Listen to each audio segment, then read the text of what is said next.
सिद्धार्थ भाई हम एक काम करते हैं, क्योंकि मुझे ऐसा फील हो रहा है आपकी एनर्जी कि वो फट रहा है कि अब कुछ बकचोदी की जाए। तो अब जो है ये भूल जाते हैं क्यों कार्ड्स। हाँ सोचिए 3 दोस्त बैठे हैं, मुझे बताइए सर कि आपने उदित जी की बड़ी हाँ मिमिक्री की है। जी जी जी।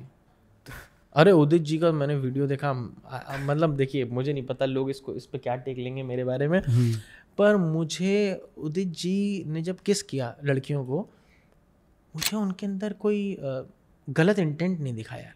अच्छा। हाँ, he is just so happy. और वो प्रेम, देखिए लड़की ने उनको किस किया, हाँ।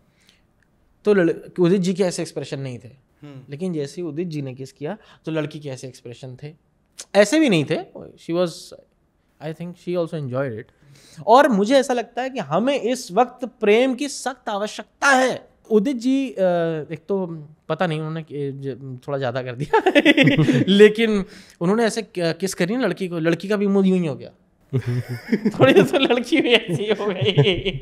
लेकिन मैंने वीडियो देखा और मैं शायद किसी और का होता तो शायद मुझे ऐसा लगता कि ये अजीब हरकत है या कुछ नहीं करना चाहिए आर्टिस्ट को। उनके पे देख के मुझे लगा कि ये ठीक है यार, उदित जी क्या बोले उदित जी को क्या बोल सकते हैं। ये आप ये इसलिए कह रहे जस्ट बिकॉज आप उनको अच्छे से जानते हैं? नहीं, उदित जी को मैं कई बार, हम लोगों ने काम किया, मुझे मौका मिला उदित जी के साथ काम करने का, और आदित्य और हमने बहुत साथ में एक शो भी किया है, जी कॉमेडी शो। लेकिन I personally know Udit ji because he is very kind hearted. वो आपसे और कैसे हैं, वो इज़ वेरी रिस्पेक्टफुल। जब कोई बदतमीजी करता है किसी औरत के साथ, it is offensive for me, but कोई अगर बदतमीजी नहीं कर रहा है, बदतमीजी थी कम ऑन सर। अगर वो यहाँ किस कर रही है, आप बिल्कुल उनका मुंह लेके, अच्छा मुंह के अंदर कर दिया क्या सबने देखा अभी आपको आएंगे किस करने की, अरे कैसे हो भाई, अच्छा करते हो किस किया अभी आपको यहाँ पे? हाँ उदित जी किस करते थे। हाँ यही किया ना? हाँ यही किया, शुक्र मैं हम नहीं तो मैं भी यूं होता नहीं, उदित जी नॉर्मली सबको और कैसे हो सबको करते हैं वो, और मुझे लगता है उनका इंटेंशन नहीं था, और अगर किसी को ऑफेंड हुआ भी है, कोई ऑफेंड भी हुआ है तो ठीक है उदित जी थोड़ा समझ लो और क्या है देखिए मैं इस तल पे हूँ जीवन के कि मैं मोहब्बत की स्थिति में हूँ जी, ठीक है, और मोहब्बत की स्थिति ऐसी है कि चलती फिरती मोहब्बत ही हो जाना बहुत ज़रूरी है। मैं मोहब्बत करता हूँ, जब तक मैं हूँ तब तक मोहब्बत नहीं होगी। मैं मोहब्बत, ये दो शब्द नहीं हो सकते, या मैं होऊंगा या मोहब्बत होगी। अगर मैं नहीं तो मोहब्बत ही मोहब्बत है, ईगोलेसनेस की स्टेट प्रेम है। और actually I think he got very excited he saw so many women around him and he was like अरे आज तो गड्डी लेके उदित जी खुश हो गए थे ठीक है क्या कहें। क्योंकि शो में भी हमने देखा था वो कुमार शानू के साथ भी बोलता है इसकी तो नज़र मेरी बीवी पे भी रहती है। वो एक बार वो मस्ती में फन में, अरे यार ये पता नहीं उदित जी के बारे में मत पूछो यार मेरा टेक ये है कि अगर किसी को उससे तकलीफ पहुंची है तो ये अलग बात है, लेकिन अगर किसी, क्योंकि अगर कोई भी हर्ट हो रहा है indirectly, it then amends need to be make, one needs to make amends.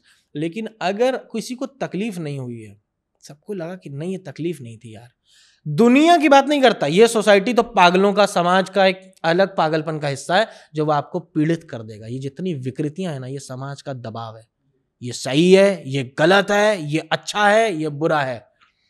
तकलीफ उनकी वाइफ को हुई है।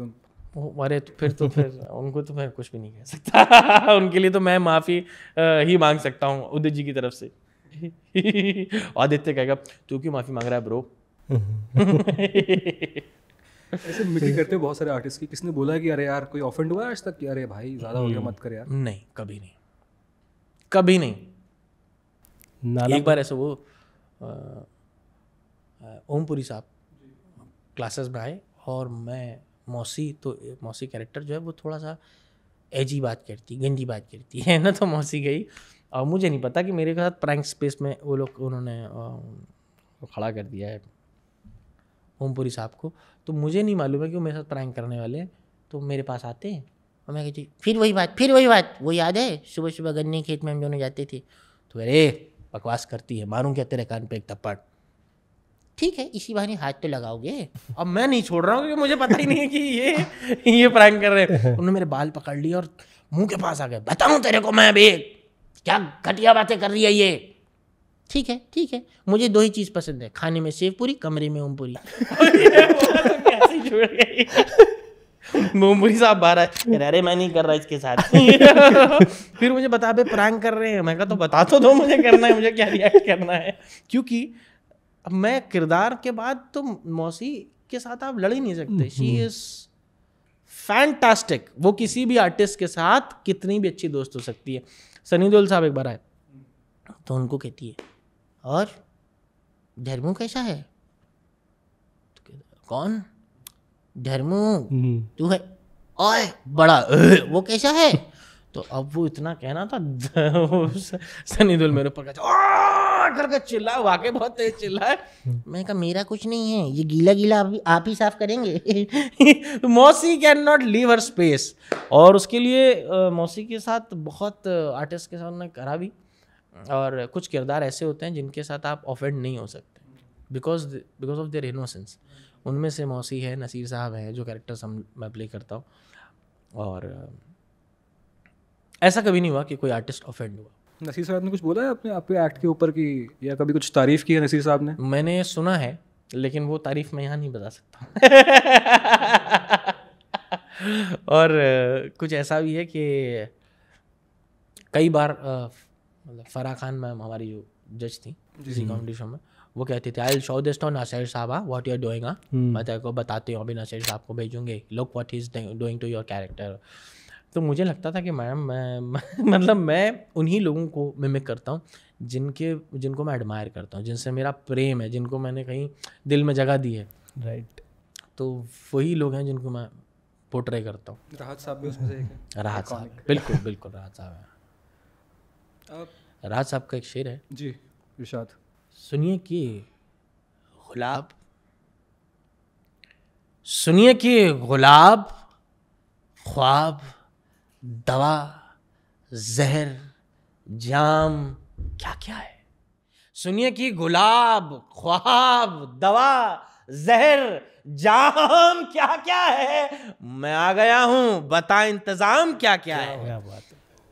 इमाम शाह फकीर कलंदर शाह क्या क्या है। शाह इमाम फकीर कलंदर क्या क्या है, सिर्फ तुझे पता है कि तेरा गुलाम क्या क्या है। तो राहत साहब इज़ बहुत ही बेबाक बोलने वाले, बहुत खूबसूरत अपने अंदाज में, बहुत खूबसूरत। और उनके पास एक अलग तरीके का ऊर्जा थी जिससे मैंने थोड़ा, और मैं हर कैरेक्टर को थोड़ा ट्वीक कर देता हूँ। जैसे कि राहत साहब को ज़्यादा ही शराब पिला दी है, क्योंकि मैं राहत साहब नहीं प्ले कर रहा हूँ पर मैं एक फ़ैन प्ले कर। हमेशा मैंने किसी भी किरदार को किया तो एज अ फ़ैन किया कि मैं उनका फ़ैन हूँ। तो वो ज़्यादा शराब पी के आया, मैं राहत साहब को मानता हूँ।